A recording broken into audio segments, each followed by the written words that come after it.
Mas a Lava Jato, quando a Lava Jato estava com a perseguição contra o Lula no nível máximo em 2017 e comecinho de 2018, os procuradores da Lava Jato, aqueles bandidos liderados pelo Deltan Dallagnol, eles queriam dizer que o Lula, ele mora em São Bernardo do Campo e ele mora num apartamento, são 2 apartamentos por andar. O apartamento ao lado do apartamento do Lula, o Lula tinha alugado. E aí eles queriam dizer que não, que foi a Odebrecht quem pagou esse aluguel como propina ao Lula. A Lava Jato fala de um esquema do Petrolão, um esquema multibilionário, mas o que o Lula ganhou foi um triplex no Guarujá que ele nunca nem teve a chave, nem foi o triplex, foi a reforma do triplex, porque ele ia comprar. Aí ele ganhou também pagamento de aluguel, 23 milhões para o Serra, não sei quantos milhões para o Oeste, não sei quantos milhões para o Gedel, para fulano, para ciclano, para o Lula é pagamento de aluguel de um apartamento. Era essa a coisa da Lava Jato para tentar investigar, tentar fazer alguma coisa contra o Lula. Tá. Aí, o Lula mostrou recibos. Não, eu paguei aqui o aluguel, tá aqui, ó, tá pago o aluguel. A Lava Jato quebrou os sigilos fiscais e bancários do Lula, tudo mais, aí eles não mostraram os sigilos para não dizer que o Lula realmente pagou o aluguel, e aí eles chamaram para depor, naquela perseguição, todo mundo era obrigado a viajar para Curitiba para depor, chamaram esse contador para depor, ele falou, olha, eu fui contratado, aí ele falou pelo Roberto Teixeira, que era um advogado amigo do Lula, né? Era nem advogado do Lula, amigo do Lula, e eu fiz as declarações do Lula. Entre as declarações estava aqui que ele pagou o aluguel, tá aqui os recibos. A Lava Jato tentou dizer que os recibos eram falsos, que o Lula estava mentindo. Aí o próprio o Sérgio Moro, como juiz, ele disse que não tinha provas de que os recibos eram falsos. Aí o Deltan Dallagnol disse, não tem prova, o recibo pode até ser verdadeiro, mas as notas são frias, a gente tem certeza que ele não pagou esses aluguéis, quem pagou foi o Odebrecht, só deram a nota fiscal. Pois bem, depois o caso foi anulado quando o STF declarou o Lula inocente e declarou que o Sérgio Moro era um juiz ladrão. Então todos os processos em que o Moro anulou, todas as decisões do Moro, inclusive a parte da colheita de provas, que é o comecinho da investigação, foram anuladas. E aí depois os processos foram encaminhados para outras instâncias da justiça que não viram assim, crime nenhum, nem nada, para que se fizesse alguma coisa contra isso, então foi tudo arquivado. Ou seja, o Lula foi inocentado de tudo. Aí esse contador lá de 2011 a 2015... agora ele teve os bens sequestrados, a prisão dele foi negada, mas ele teve os bens sequestrados por uma ligação com o PCC, segundo a polícia. Qual é a ligação que ele tem com o PCC? Tem um criminoso do PCC chamado Fausta, né, o sobrenome dele.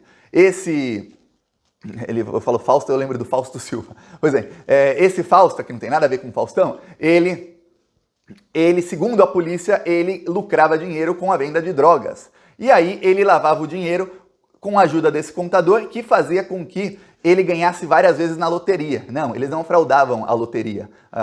Até hoje nunca foi provada nenhuma fraude na loteria. O que eles faziam era o seguinte, eles jogavam, às vezes, 500 mil reais em bilhetes, e aí para ganhar um prêmio de 400 mil. Então eles jogavam muito na loteria, sabendo que iam perder boa parte do dinheiro, mas como eles estavam lavando o dinheiro, ele não precisava jogar todo o dinheiro dele. Imagina um criminoso que ganhou ali 20 milhões com o dinheiro do crime. Esse cara quer comprar um carro, quer comprar uma casa, quer fazer alguma coisa, ele não pode, porque vão falar de onde está vindo esse dinheiro.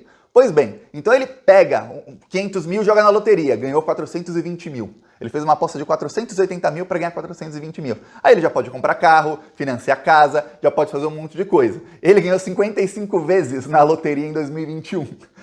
Aí fica difícil. No final de 2021 ele foi morto numa emboscada, esse Fausta. Agora a parte que a mídia não dá destaque. Ele, com o dinheiro, segundo a polícia, com o dinheiro do crime, esse criminoso do PCC que usava esse contador, ele comprou uma empresa de ônibus. Ele tem lá uma frota de ônibus.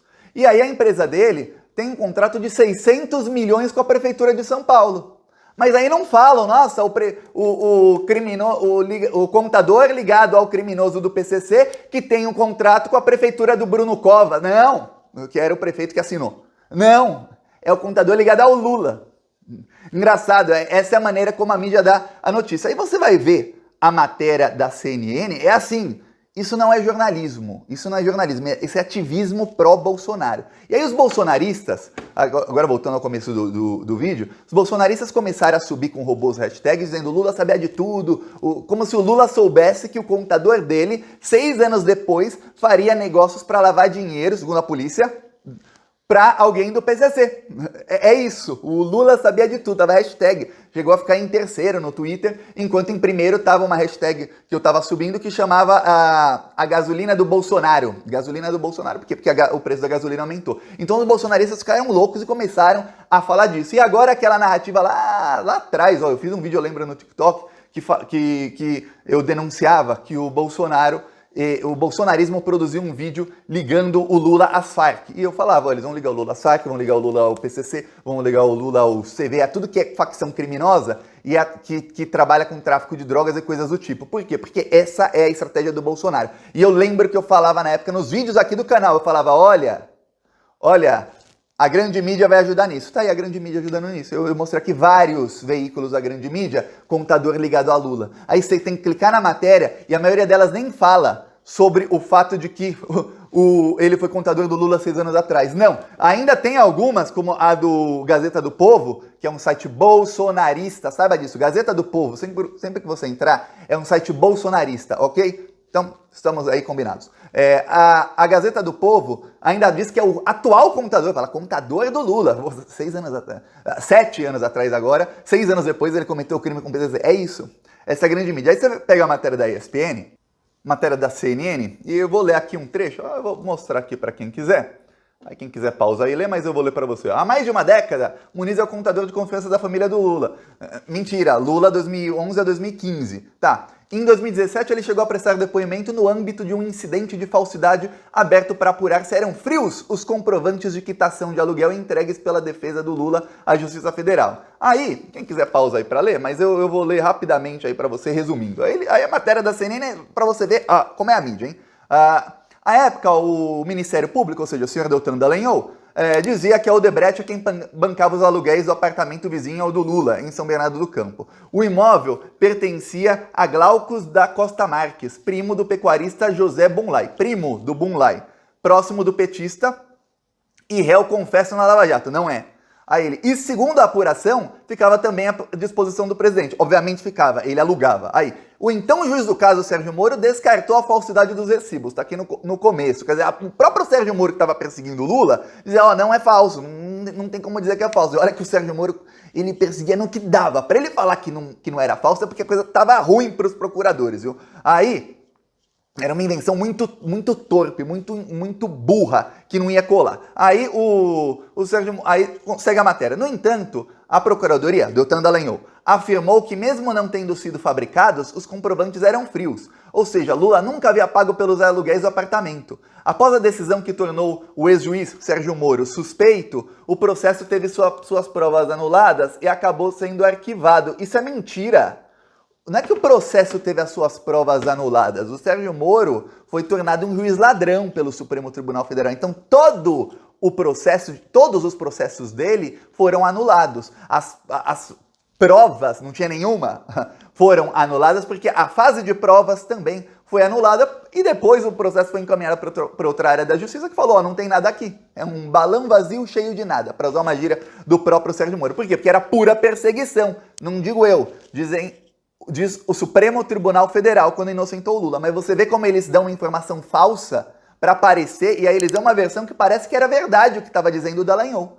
De uma coisa que o Lula já foi inocentado. Essa é a matéria da CNN. Aí, mapa da mina. Aí eles enfiam o Lulinha, o filho do Lula, no meio. Aí eles dizem, olha, depois do processo, esse contador voltou a ter uma vida reservada, mas ele continuou com relações com a família do Lula. Os movimentos ficaram evidentes em 2019, um mês antes da Operação Mapa da Mina, fase da Lava Jato que investigou contratos milionários da Oi com empresas de Lulinha. Olha só, contratos da Oi com empresas de Lulinha. Aí disso, aí começa fala que o Lulinha rompeu a sociedade com o dono do sítio de Atibaia. Aí eles vão lá, eles metem o sítio de Atibaia sem motivo algum na matéria. E de novo, outro caso que teve as suas provas invalidadas. Outra mentira, o caso não teve provas invalidadas. O processo foi invalidado e o Lula foi inocentado. Mas não, eles mentem. A CNN mente. Esse é fake news pura. Cadê a agência de checagem? Não vai. fazer com a CNN, igual fez comigo por uma matéria, por um vídeo em que eu falei a verdade e reitero quantas vezes for necessário sobre lá o Gustavo Lima. Quando alguém tenta me seguir no Instagram hoje, sabe o que aparece? Esta conta veicula fake news